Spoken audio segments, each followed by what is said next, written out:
Созак районуна караштуу Боз Чычкан айылынын окуучулары жаңы окуу жылында заманбап үлгүдөгү мектепте билим алышат. Бүгүн 27 августта номер 85 ынтымак орто мектебинин курулушу аяктап пайдаланууга берилди. Мектептин ачылышына Кыргыз Республикасынын министрлер кабинетинин төрагасынын орун басары, УКМКнын төрагасы Камчыбек Ташиев, Асанабил кайрымдуулук фондунун президенти Саид Баюми, Жогорку кеңештин депутаты Жеңишбек Токторбаев, жергиликтүү бийлик жетекчилери, айыл тургундары, мугалимдер жана окуучулар катышты. Жақшылықтар болсын, кәсін.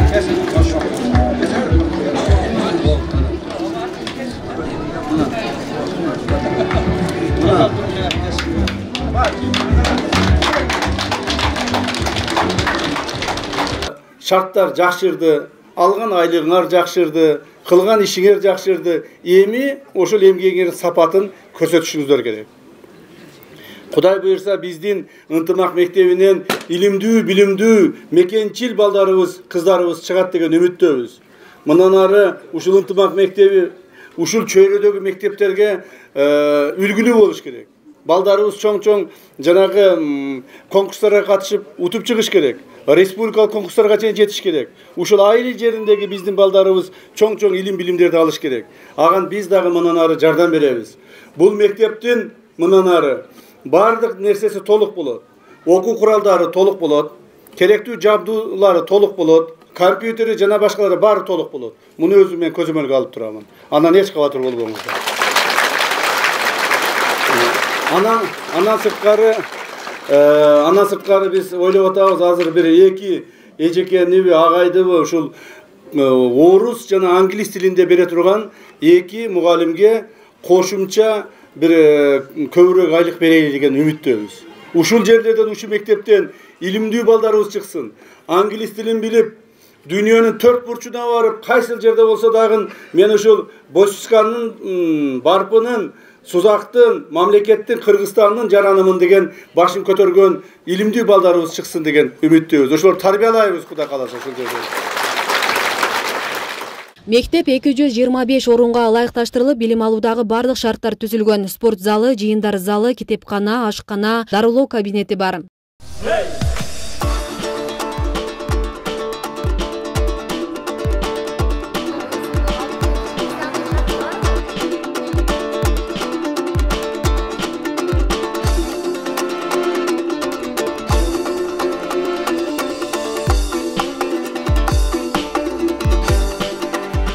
Билим уясын куруу маселесин айыл элинен суроо талаптарынын негизинде Камчыбек Ташиев демилгелеген. Курулуш иштери жергиликтүү бийликтин көзөмөлү астында 2 жылда бүткөрүлгөн.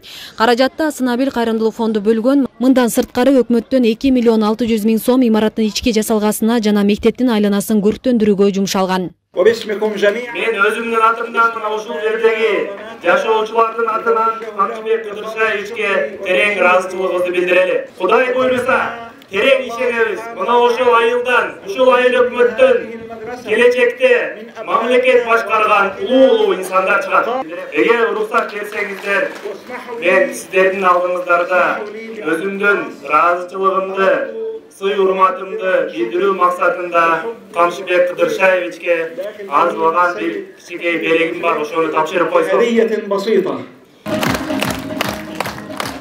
من كسوة الكعبة المشرفة. Bu özümüzde bilgende eli Mekke şahrındagı Ka'badagı Ka'banın üstündögü jabılıp turgan kilemdin bir bölümü. من الحرير الأسود الخالص. Bu Ka'ba gidekten tokulgan. أسأل الله أن تكون له بركة في بيته. Ben yaratkandan soranıp geten mına uşul düğünlü yaş olsun da berekeye sebepçi olsun. وبارك لأبنائه وعمله وأهله وولده. Yaratkan Kamçıbek Kıdırşaevичке үй bölösüne, bala çakasına bereke versin.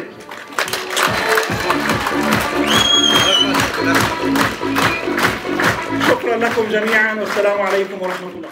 Ынтымак орто мектеби 100 орундук болуп, ашар жол менен курулган болчу. Авариялык абалда болуп, былтыр ошо донорлорго Асанабил кайрымдуулук фонду каржылап 225 орунду кылып, заманбап мектеп салып беришип атат.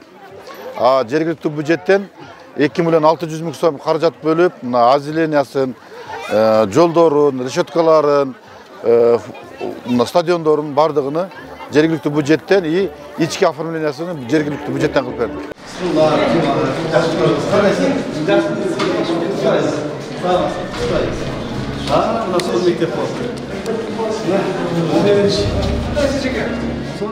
Ынтымак орто мектебинде 28 мугалим 285 балага тарбия берип келет. Алар буга чейин авариялык абалдагы мектепте билим алып келишкен. Имараттын курулуш иштери 2 жылга созулгандыктан мектеп окуучулары жана мугалимдери 1 жыл Барпа эл өкмөтүнүн Темирбаев орто мектебине көчүрүлгөн болчу.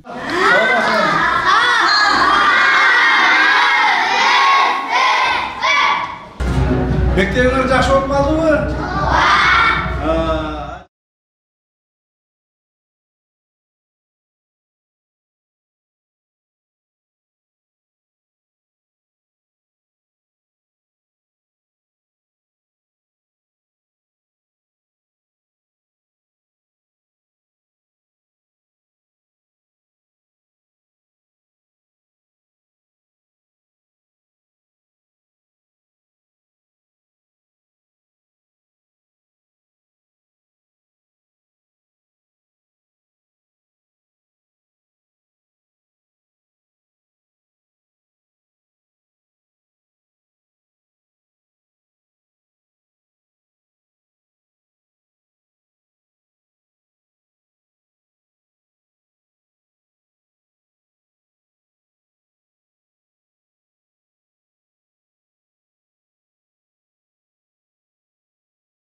Бейлей кетсек, Барпа айыл өкмөтүндө 12 мектеп, 6 бала бакча бар, учурданын 4-өө авариялык абалда. Асель Сыдыкова, Аскар Мамат Исаков, Регион телеканалы, Сузак району.